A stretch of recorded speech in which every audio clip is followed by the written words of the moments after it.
Hey luxury travel warriors, welcome to the show. My name is Ben Hedges. I'm a credit card and luxury travel enthusiast. I have flown on multiple business and first class products, often using credit card rewards. And we got this video today from MrBeast, a $1 to $500,000 plane ticket. He's going to go on several different planes, including a few business and first class products, private jets. And we are going to analyze and take you through some of these products and maybe tell you if he's getting a good deal or not. So let's go. We're gonna fly on this jet that costs $500,000 per flight. And we're also gonna fly on this $25,000 private jet, a $10,000 first class seat. Yeah, that's the that was the Singapore Airlines first class, I think, and also Emirates, the one with all the gold and stuff. Oh, what's this? What are we looking at here? This isn't a private jet. A blimp and so much more. But before I show you what it's like to fly on some of the most luxurious planes on the planet. All right, so what's he got here? He's got, all right, 500,000. He's got something pretty luxurious looking. 200,000. He's just showing the cockpit. 100,000. You've got a private jet. Then we've got the 25. The bottom left, I know that's, what is that? I think that's Singapore Airlines. The middle one, that is definitely Emirates. I recognize that bar. And then number one, we've got some, what even is that? $1. Can you even get a $1 plane ticket? I don't know. Let's find out. Fly on the cheapest plane in the world. It's really rickety. Here's the dollar. Okay, I don't believe he's getting this for $1. I mean, maybe the pilot just agreed to do it for $1 for the video, but who's selling plane tickets for $1, even in something like that? Nothing to be nervous about. I've done this half a dozen times. You've done this 6 times. He's done it 6 times. That's funny. Why does this sound like a lawnmower engine? Yeah, it really does sound like a lawnmower. I mean, I wonder what the CC of this is, or the horsepower. It's probably pretty low because the wings and everything, it's going to be pretty light. So it really could be like a little, maybe not a lawnmower, but like a scooter, like a little 150cc scooter engine or something like that. Oh no, we're going so fast. That does not sound safe. All right, so that's a $1 plane ticket. I don't think I'm going to be flying anything like that anytime soon. Our next plane is the $1,000 first class plane ticket. $1,000 first class ticket. Now, that was interesting because just now he actually showed, there we go. So he shows an American Airlines plane. All right, check that out. Check that library. That's definitely American Airlines. But this is actually JetBlue. This is the JetBlue Mint business class, which is actually a really popular business class product. So good on you, MrBeast, for doing that. You know, you have good taste in business class products, but maybe JetBlue didn't pay. That probably is why he showed a plane of a different airline. I don't know why he showed American Airlines, because presumably they didn't pay either, but maybe he just showed a random plane, all right? But yeah, you definitely don't see any JetBlue branding at all in this. Anyway, let's have a look. This is JetBlue Mint business class. I bought all the first class seats, so sit wherever you want. Would you like some Miracle Mist lotion? Why? Because first class. Yeah, so it's actually not first class. It's technically business class, or maybe if it's domestic, they sell it as first class. I don't know. It works kind of weirdly, but it is a fully flat seat. You can see, and you get these 2 seats together, but then behind him, you've actually got 1 seat on its own, okay? That's kind of a feature of this class. Some of the seats are better than others in JetBlue Mint, and you get like this little kind of little cocoon to yourself with the door that closes. Maybe fine dining, huh? Each of us had our own seat and TV. The ticket also comes with a decent meal, a free bag of toiletries, and pajamas. Do we get to take all this home with us? And during longer flights, recline. We should recline into a bed. I feel like I'm in a coffin, which I like. Yeah, this is crazy. And best of all, My favorite part about this $1,000 plane? There you go. So that was the door that closes. It's a pretty good feature. So if you book this yourself, you want to make sure you look at the seat map. Don't just turn up. And if you can get one of those seats on their own, that's definitely a better deal. This is actually the old JetBlue business class, though. There is a newer one, which is a little bit different, that they're flying transatlantic. But I think if you go on most US domestic routes, this is probably the one you get. All right, so let's have a look at the next one. So I think this is a $10,000 ticket now. So it should start to get pretty luxurious. All right, so our American Airlines plane with JetBlue seats is going to fly away. A plane ticket that is 10 times more expensive feels like. And now the $10,000 plane ticket. All right, so we had an Emirates plane, and this is actually Emirates. So, you know, perhaps Emirates sponsored this, gave him free tickets. I know that when Casey Neistat did it, I think he first did a video that wasn't sponsored, and then Emirates saw it and thought, wow, this is amazing marketing. And then they invited him to come and review their newest first-class product and did give him a complimentary ticket. Anyway, let's check out the Emirates first-class seat.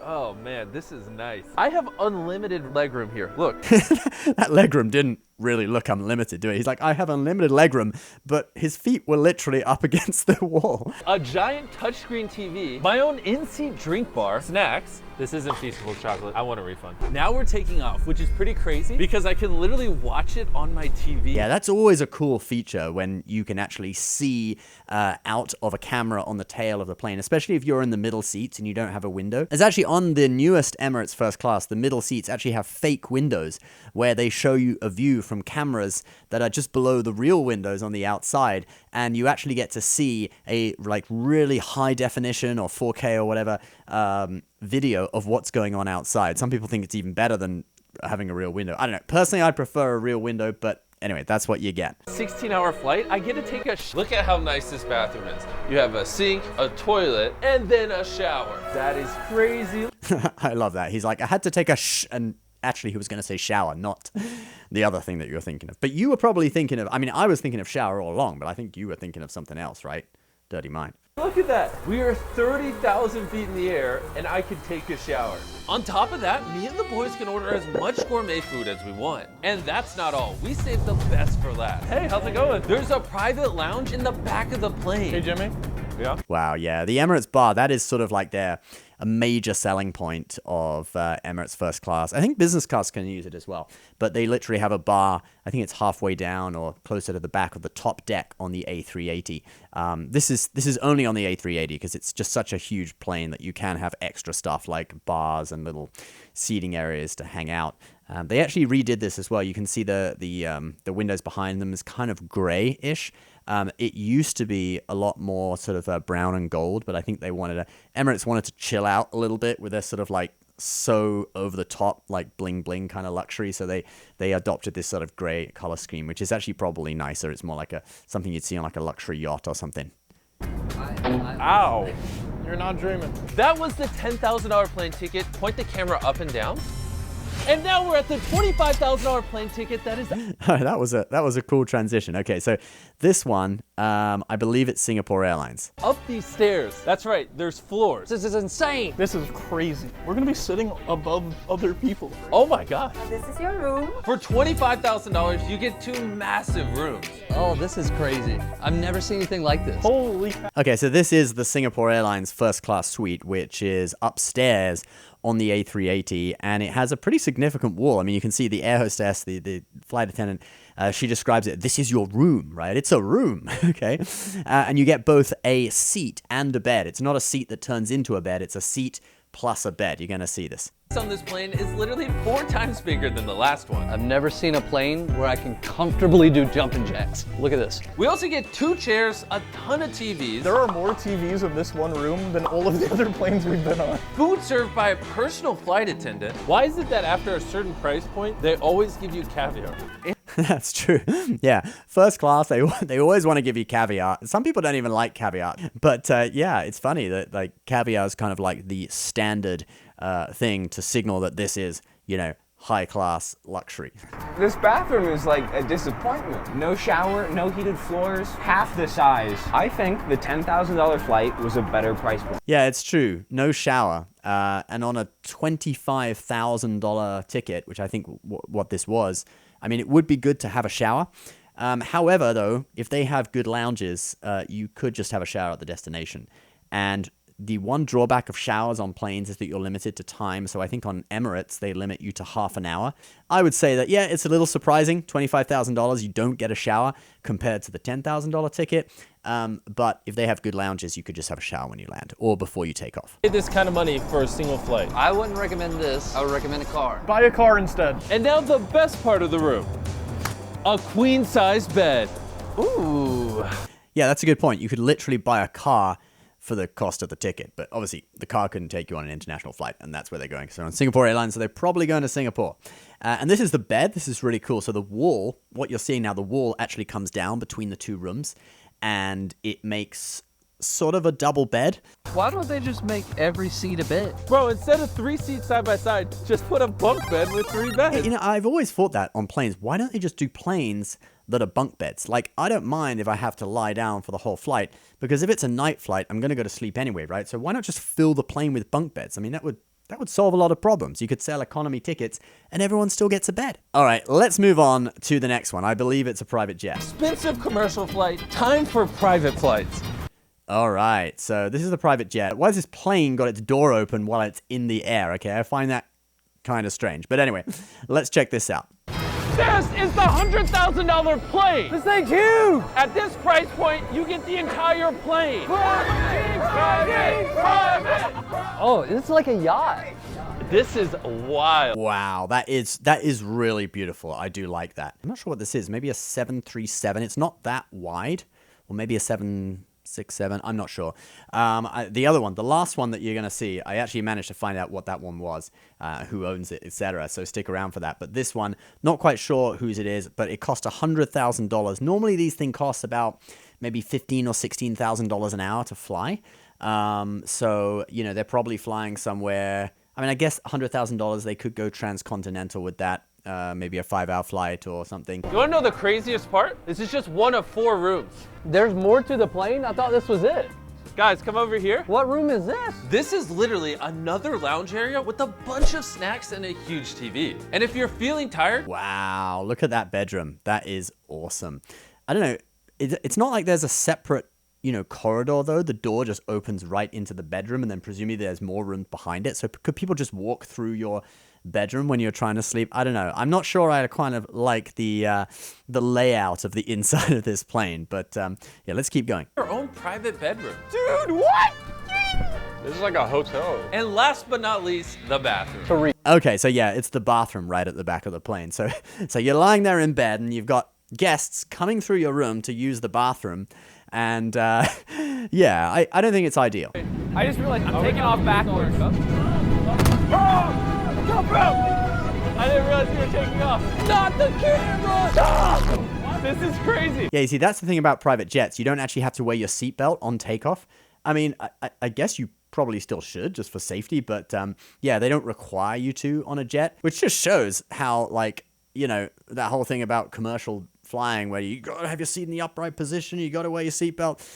Maybe it's all BS, you know, and you don't really need to. But yeah, that's kind of a characteristic of private jets. You can basically do what you want because it's private. Mashed potatoes and veggies, and you guys inspired me a little bit, so I brought some pizza. To be honest, that food looked okay. I wouldn't say it looked that great. This whole plane just it looks good, but I think when you see the next one, you're gonna think that this one doesn't look that good. And now the $300,000 blimp. Okay, I lie. The next one is not a plane. The next one's a blimp. Let's just check this out for a couple of seconds, and then I'll show you this amazing private jet that you're going to see right at the end. We're flying this blimp over 150,000 people at the world's largest race car event. In fact, I'm going to skip all the way to the amazing private jet that we see at the end, his $500,000 ticket. And now, the most expensive private plane ticket on the planet. Hi, welcome aboard. I suggest you taking your shoes off. The carpet's actually $2 million. That carpet's $2 million. That carpet does look really, really nice, actually. You know, there's a thing about really luxury, high-end places. They have these wonderful, thick carpets. I remember when I went to that ridiculously overpriced restaurant in Las Vegas at the Venetian, the X-Pot. The carpet is like over an inch thick. You just put your feet on there and they like sink in. It just feels expensive. So yeah, totally, I'm sure this is $2 million. Probably it has to have special fireproofing as well because it's being installed on a jet. So probably on top of being super thick, it's have to have special properties. Square feet, this is bigger than our houses. It's almost impossible to imagine how big this jet actually is. Right here is a bedroom. Yeah, that's nice to see that the bedrooms have a corridor in between them and then doors to the left and right. This plane is actually a 777, so it's quite a bit bigger. You know, it's a wide body jet. So if this had seats like a normal plane, it would have 2 aisles. Okay, it'd be a double aisle jet. That's a wide body. So yeah, it's got bedrooms either side of a corridor, so people don't have to walk through your bedroom to use the bathroom. Wow. A bedroom. Another bedroom. Another bedroom. Keep going. This is for the crew. Another bedroom. What'd you find? My dibs. The bedrooms on this plane are way more extravagant. Gold-plated sinks. It's funny, the gold-plated sinks, when I was trying to identify what plane this was, I was searching like plane with gold-plated sinks, and I discovered that a lot of planes have gold-plated sinks, like Trump's plane. He's got gold-plated sinks. Half a dozen other private jets have gold-plated sinks as well. So, yeah, that wasn't a feature that I was able to use to identify this plane. But I do find out whose it is, who owns it, etc. So stick around for that. Multiple showers. Wait, what's in there? That's the toilet. This plane comes with its own theater, a lounge that can seat up to 12 people. And then over here is the living room. This is like a bigger couch than what I have in my house. I just want you to know, you've only seen a third of the plane so far. There's more? Wow, that's only 1/3 of it. I feel like we've already had the full tour. Oh, got some good stuff. You can call a flight attendant to your bedroom. If we could do this every time we fly, I'd live in the air. Gentlemen, how were we able to afford this plane? I would say only our fans. And because of that, we invited a bunch of random subscribers on this $500,000 plane ride. So they invite a lot of fans and they actually bring them to Disney World. Let's talk about, though, whose plane this is, because I did some digging and I actually found some posts on plane spotting forums, airliners.net, on the internet, people talking about who owns this jet. And it's actually quite funny because they tried to disguise who owned it. But the good people, the good plane spotters on this this forum were actually able to find out whose it was, and they found actually the exact flight that they made. They took off from somewhere, looks like Atlantic City, went down to Florida, obviously because they were taking these people down to Disneyland. So yeah, this is the actual flight that they did, and the registration or tail number or whatever they call it, N777 UK. So they discovered that that plane is actually owned by this guy, Len Blavatnik. He is a billionaire. You can see his net worth right here, $33 billion. And he owns this plane, N77 UK. But it seems he didn't want you to know that. They actually did something in the footage. You notice that the red color of the plane looks a bit weird. I don't know if you can see that, but on the engine, it did look a little bit strange, a little bit like, it looked red, but there was something about it that didn't look quite natural, okay? And that is because it seems that they actually changed the color of the plane when they were editing this in post-production, so that you wouldn't know that it was that billionaire's plane. But what they actually forgot to do was one of the shots looking out the window at the engine of the plane. They actually forgot to do that color correction. So it's this shot here. Let's have a look. Look, there we go. So you can see the engine is blue there. But in the first shot we see of the plane, the engines and the bottom of the fuselage is red. Okay. Now this could be a different plane, but I don't think it is, just because it did look a little weird, the red color on that plane at the beginning. It did look, I've done a lot of color correction on videos, and it did look to me like it had been color corrected. And this is a YouTube video here of the actual guy's plane. So yeah, that's what it looks like. You can see those engines are indeed blue on the actual plane. And then if we go and have a look at MrBeast's, his looks exactly the same. Just with, the pattern, the way that those sort of lines move and stuff, it's exactly the same. It's just that it is red instead of blue. But you can see this blue here looks a lot more natural, whereas these colors do look as if they've been kind of digitally altered. But anyway, sorry to that billionaire. I mean, I guess that would have been in the contract, right? You want to borrow my plane? Sure, but I want to remain anonymous, and can you just try and hide the tail number, make it even look different so people don't know it's my plane. But anyway, let's just check out the last little bit of this video. They serve the highest quality food anytime you want it and wherever on the plane you want it, even in your own private master suite. Yeah, that food does look really good. That looked way better than the other plane, the other private jet, where they were serving that sort of like soggy looking sushi and and stuff. This really does look like excellent cuisine. Do you guys even know where we're going? No. We're taking you all to Disney World, and we're going to give you 2 days of all expense paid trips to do whatever you want. No way! Wow. Okay. This must have been an expensive video. So not only did he pay for all of those planes, okay, $500,000, $300,000 for the blimp, and then he paid for them to go to Disneyland, all expenses paid, probably staying in a 5-star hotel as well. So you're talking at least probably $1.5 million, I would guess, for this video. So, you know, good job, Mr. Beast. Looking at all this food, though, I'm feeling a bit hungry. So let me know in the comments, what do you think of this? Which one of these planes would you want to go on? I mean, there's no contest, really. I guess the private jet's the best. But out of the business class and first class suites, I guess you could choose one of those. Tell me your favorite. Personally, I like that JetBlue one. I'm going to be going on that this summer, JetBlue's business class, their new business class, to London. So I'll be bringing you guys a video on that on my main channel. But anyway, guys, do comment below. Please subscribe if you're new. We'll see you next time with another reaction video. Bye-bye.